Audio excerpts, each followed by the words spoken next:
In this video, I'm going to show you on how you can integrate ClickUp with Notion. So, without further ado, let's begin. First, open your web browser and go to app.clickup.com and log in to your ClickUp account. Once you're inside your main dashboard, go to the left panel, click on More, and then click on Apps. This is where you can see all the available integrations that you can apply to ClickUp. One of those is Notion. So on the search bar, search for Notion, click on it, then click on Connect.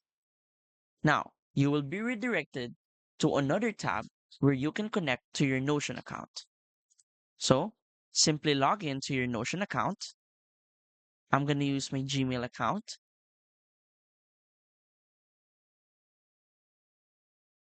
Then, select the pages, sample, select those that you want to give access, allow, wait for a few minutes, and that's it.